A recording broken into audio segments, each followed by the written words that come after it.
Merci ma grande sœur. Je me sens tellement mieux maintenant. Je n'aurais jamais pensé que c'était si important d'aller à l'hôpital pendant la grossesse. Je suis heureuse d'avoir pu t'aider à dîner. Comme on le dit souvent, la santé c'est pour tout le monde, même dans les villages les plus reculés. C'est vrai. Quand j'étais enceinte de Moussa, je n'avais jamais eu un suivi médical. C'était difficile, j'avais peur, mais je pensais que c'était normal. Maintenant, je réalise à quel point c'est important d'être suivi pendant cette période. Exactement.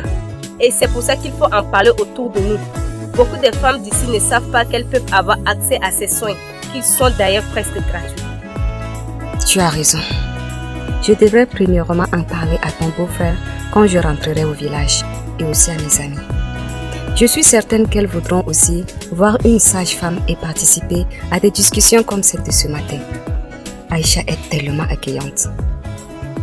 Il y a beaucoup de choses dont on n'en parle pas assez, surtout ici dans notre communauté.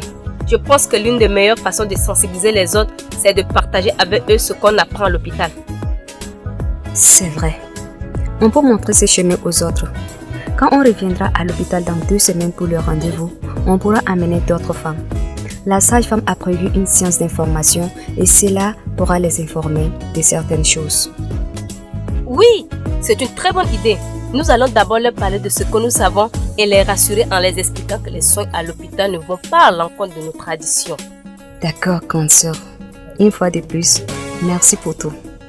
Je t'en prie à dîner. Ne t'en fais pas pour ça.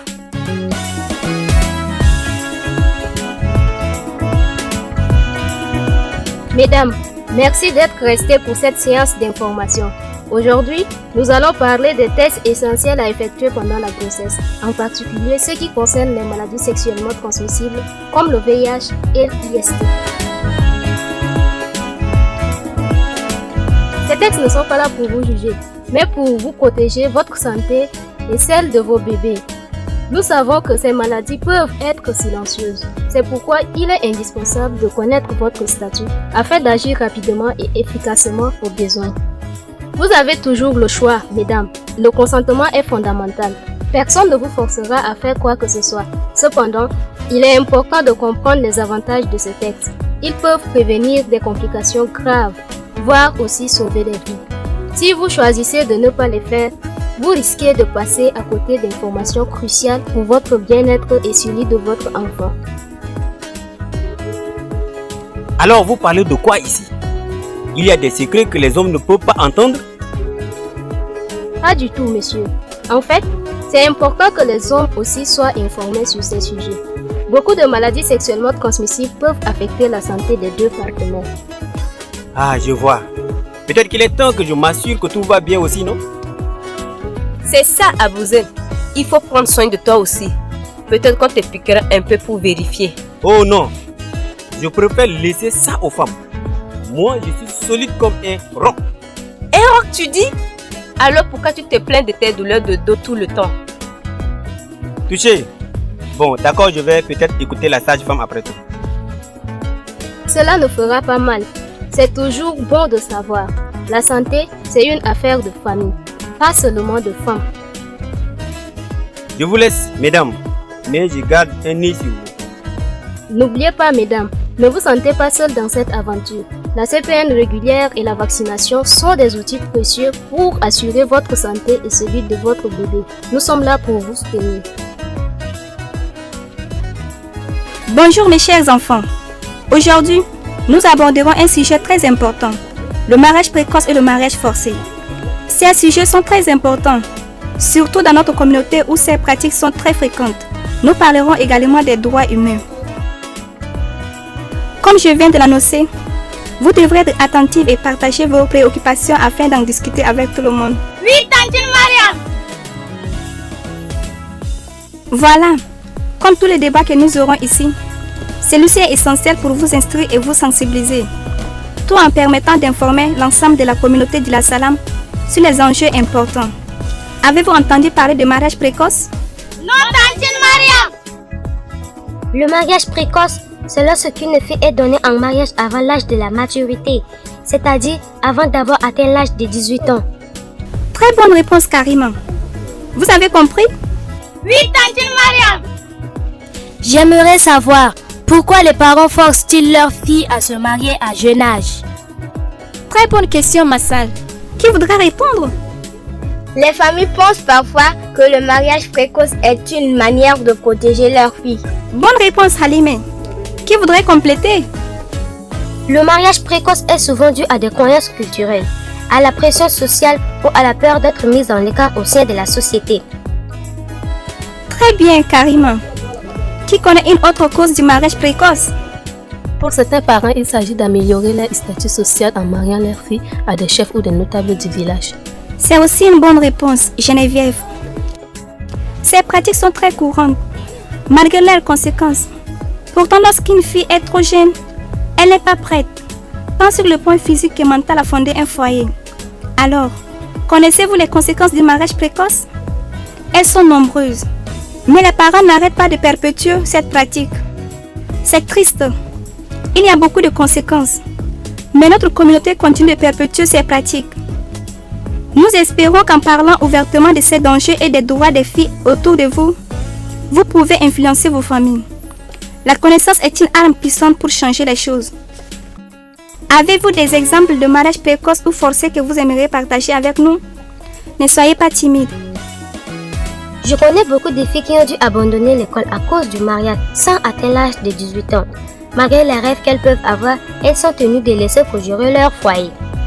J'ai une cousine qui a récemment été forcée à se marier avec un homme très âgé. Elle ne voulait pas, mais ses parents l'avaient menacée. C'était tellement triste de voir la façon dont elle a été traitée. Ces cas sont malheureusement très fréquents dans notre communauté. Et les traitements qui sont généralement réservés à ces jeunes filles dans leur foyer sont tristes. Votre éducation vous donne les outils utiles pour changer cette dynamique. Mais ne pensez-vous pas qu'il serait important d'organiser un événement pour parler à nos parents et à la communauté de l'importance de l'éducation des filles et des dangers du mariage précoce? C'est une excellente idée, Geneviève. Une journée de sensibilisation pourrait faire une différence. Nous pourrons ensemble préparer des affiches, des présentations et même des sketchs pour illustrer ces messages. Petit à petit, je suis convaincue que ces initiatives pourraient porter du fruit. Oui, je voudrais aussi vous demander, ne serait-il pas bénéfique d'inviter également des garçons à cette discussion? Ils doivent comprendre que les droits des filles concernent tout le monde et que nous avons besoin de leur soutien dans notre démarche. Absolument. Impliquer les garçons dans cette conversation peut être bénéfique. Cela peut contribuer non seulement à changer les attitudes, mais aussi à créer une culture de respect et d'égalité. Rappelez-vous, mes chers enfants, que peu importe le contexte, vous avez le pouvoir de changer votre destin.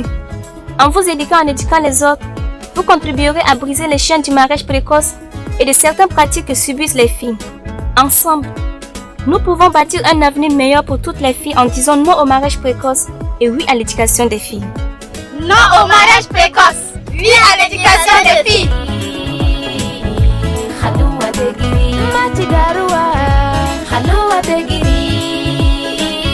Maman, aujourd'hui avec d'autres filles à l'école, nous avons échangé avec des mentors sur quelques thèmes importants.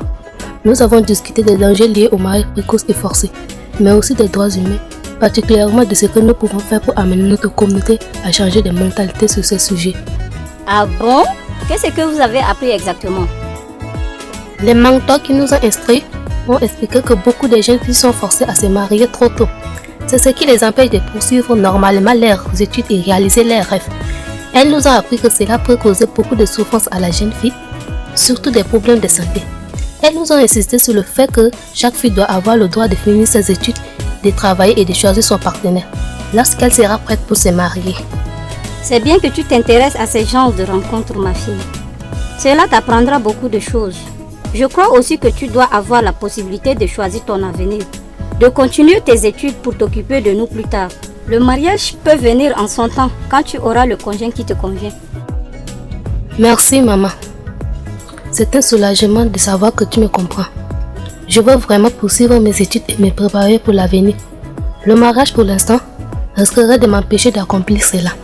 Je ne veux pas être contrainte comme tant d'autres filles à me marier avant d'y être prête.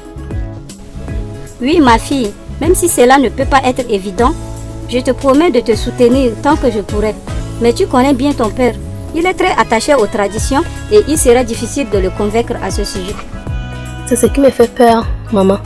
Papa décide souvent seul pour tout le monde. Et s'il décide de me retirer de l'école pour me donner en mariage, je vais subir les mêmes conséquences que les autres filles. Je pourrais lui parler ce soir quand il rentrera. Nous devons nous préparer pour t'assurer un avenir meilleur que celui que nous avons eu. Ceci sera bénéfique pour toi et également pour nous. Tu sais, Geneviève a participé à une discussion très importante aujourd'hui à l'école avec ses amis. Elles ont discuté des mariages précoces et forcés et de leurs conséquences. Elle serait ravie de partager avec toi ce qu'elle a appris. Qu'est-ce que c'est que ces idées qu'on lui met dans la tête à l'école? Nos traditions sont claires. Une fille, dès qu'elle est en mesure de porter une grossesse, est prête à se marier. Oui, je comprends cela, mais ce que Geneviève a appris aujourd'hui est aussi important pour son bien-être. Les temps changent. Ne penses-tu pas qu'il vaut mieux lui donner le temps de grandir? Non, je ne suis pas d'accord avec ces rencontres scolaires. D'ailleurs, nous ne lui avons pas envoyé là-bas pour ça. On ne doit pas laisser les enfants croire qu'elle peut faire tout ce qu'elle veut. J'interdis qu'elle y retourne. Et si cela doit continuer, elle devra arrêter de fréquenter cette école. S'il te plaît, papa. Tais-toi! À partir de maintenant, tu n'iras plus à ces rencontres. C'est moi qui décide dans cette maison. Tu dois te préparer à être une bonne épouse. Pas à traîner dans des rencontres qui te remplissent la tête avec des discussions inutiles. Mais papa, je veux juste avoir une chance de vivre une vie différente, de continuer mes études. C'est décidé. Tu n'iras plus à ces séances de discussion. Et tu feras ce qu'on te demande. Ne pleure pas, ma fille. Je veux juste avoir un avenir différent. N'empêchez pas les filles d'aller à l'école.